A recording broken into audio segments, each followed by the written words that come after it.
Alex, bora.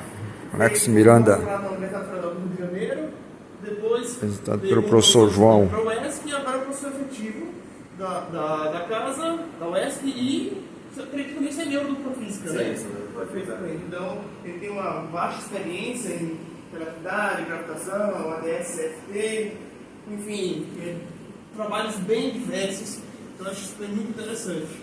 Hoje ele vai falar um pouco sobre dinâmica de fluxos relativísticos em um frame hidrodinâmico geral, relação de dispersão, coeficientes de um plasma dual. Professor Alex, seja bem-vindo. Sinta-se em casa. Laboratório de Astrofísica Teórica e Observacional. Universidade Estadual de Santa Cruz, em Ilhéus. Esse daí é o seminário de divulgação para os estudantes, mas falando de física para os ondas gravitacionais, e também um seminário mais técnico, né, para os colegas. Se não tinha essa nova geração, fico muito feliz de retornar agora com os colegas novos que estão aqui na casa, com certeza mudando ainda mais força aqui para o crescimento da física em Itapetinga, tá bom? Eu vou falar sobre o meu último trabalho, recentemente publicado, mas eu preferi agregar ele um pouco de contextualização, né? Um pouco da motivação dos plasmas de quarks e gluons, o Luiz já adiantou, mas eu percebi que ele falou muito pouco da correspondência da SFT, então vou contextualizar um pouquinho mais a correspondência, falar sobre a questão da proposta de uma hidrodinâmica relativística num frame geral, e no final eu vou fazer como uma aplicação, pegando um trabalho já mais antigo, 2020, usando a correspondência de distância total aos coeficientes de transporte. Né? Eu acho que para o tipo de workshop que a gente tem, que é um grupo mais geral, né? Pessoas que trabalham com diferentes áreas, eu acho que é algo mais interessante do que só abordar esse trabalho mais recente, que ficaria um pouco mais técnico, tá bom? Vai ser um pouco explicativo, que vai parecer um pouco uma coxa de detalhe, mas tem uma explicação nesse sentido. Então, só para dar um esquema básico do que é feito e também do que a gente vai seguir ao longo dessa apresentação, claro, pela limitação do tempo, algumas coisas a gente vai falar mais rapidamente do que outras, então a ideia é falar um pouco sobre a correspondência da SFT, né, que liga esses dois lados, o lado da teoria de campo, seria a hidrodinâmica relativística como uma teoria efetiva, né, e do lado do gravitacional, do bulk, né, no miolo do ADS, da correspondência, as perturbações de buracos negros. E como que essas duas coisas podem ser conectadas, e em particular a gente pode usar isso para calcular coeficientes de transporte.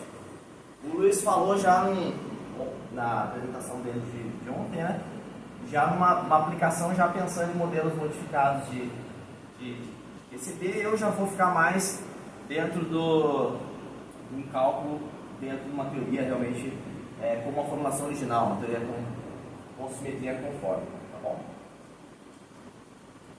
Então, aqui até a figura parecida com o que o Luiz apresentou pra gente, a gente tem a formulação original, devido a uma mudança no final dos anos 90, né? Depois o Witten e outros contribuíram bastante também para a correspondência, mas é uma dualidade, são teorias duais que vivem em espaços diferentes, isso é importante notar, mas você tem uma conexão, tem um mapeamento entre duas teorias. E é interessante porque, onde num caso você tem às vezes um acoplamento forte, no outro caso você tem um acoplamento fraco, então você consegue mapear problemas que são praticamente impossíveis de serem solucionados de um lado e um problema facilmente tratável do outro, tá bom? Então essa é a mesma figura similar àquela que o Luiz apresentou, né? No miolo do espaço-tempo, no antidecita, teria os buracos negros, enfim, as cordas num certo regime, né? E a fronteira desses espaços tridimensionais aqui teria uma teoria do tipo super Young-Mills, uma Young-Mills supersimétrica, né? A radiação Hawking também estaria lá no miolo, né? Então tudo que é gravitacional estaria no miolo, e na fronteira ADS teria a teoria de campos. Aqui é a métrica do espaço-tempo anti-de-Sitter, né? O espaço-tempo sem buraco negro, sem nada, só o espaço-tempo anti-de-Sitter. Esse lambda C é a constante cosmológica, chamado maior erro da vida do Einstein, né? Ele mencionou isso. Ele adicionou a constante cosmológica para gerar um universo estático. Essa era a ideia deles. Tinham essa concepção de que o universo era estático, foi pré-Hubble, né? Só lembrando, né? E aí ele colocou uma condição cosmológica positiva, para gerar um efeito contrário, né, repulsivo em escala cosmológica. Tá? Depois, enfim, ele se arrependeu, ele falou que foi o maior erro da vida dele, ele sabe toda essa história, né? Mas, já nos anos 90, o pessoal viu que a condição cosmológica negativa trazia coisas interessantes. Então, esse lambda C negativo, né, que nesse caso gera um efeito tipo caixa, você tem, ao invés de ter um efeito repulsivo em distâncias cosmológicas, como a proposta original do Einstein, agora você também vai ter um efeito atrativo. Então gera um espaço do tipo caixa. Aí vem a ideia da... Então aqui só para aquela brincadeira que a gente gosta de fazer, a sociedade das formigas, né, os seres planares, bidimensionais, para eles a ideia das curvas paralelas, né, no espaço de curvatura zero, elas sempre seriam paralelas.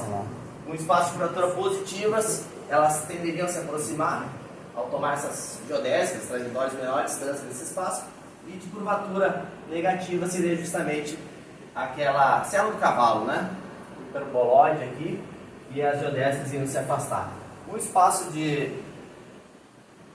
antidecente pode ser visto como um hiperboloide em 5, aí são 4 dimensões, em 5 dimensões, mergulhado num espaço com uma dimensão a mais. Bom, o que a gente vai estar interessado, em particular, são nas soluções de buraco negro, né? Em particular, é possível no espaço antidecente ter buracos negros onde a seção espacial aqui de RT constante, ao invés de ser uma esfera, como é característico, né, ou algo próximo a uma esfera, topologicamente esférico, mesmo que seja Kerr, topologicamente ainda é esférico, aqui você pode ter algo planar, né, como se fosse o que a gente também chama de brana negra, por isso que muitas vezes isso aqui é chamado de brana negra, tá bom? E a fronteira está lá em R do infinito. O R do infinito a gente vai ter a fronteira, é uma fronteira conforme, é um fator geral, e você vê que esse F vai para 1, né? E R do infinito, esse aqui vai para 1, e aí a gente vai ter aqui um Minkowski, uma dimensão a menos, levando esse R do infinito. Aqui é o raio antidecita, essa constante é negativa, tem um horizonte de eventos, e a temperatura tem uma relação direta com o horizonte de eventos. Esse caso é diferente do que o professor mostrou do Schwartz tradicional, onde você tem uma relação inversa entre temperatura e massa, ou seja, a instabilidade. Aqui não, essa solução é estável, termodinamicamente falando, né? Você vê que o RH vai com M, ou M numa potência, e aqui você tem a temperatura que é proporcional ao RH. Então a relação entre temperatura e massa para o espaço antidecita, ela é o que seria esperado, né?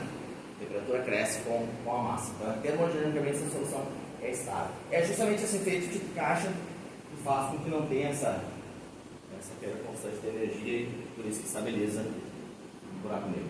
Bom, então a gente tem todo um mapeamento, um dicionário da atualidade que foi sendo construído ao longo do tempo a partir de soluções onde você conseguia fazer os cálculos, tinha domínio dos cálculos dos dois lados.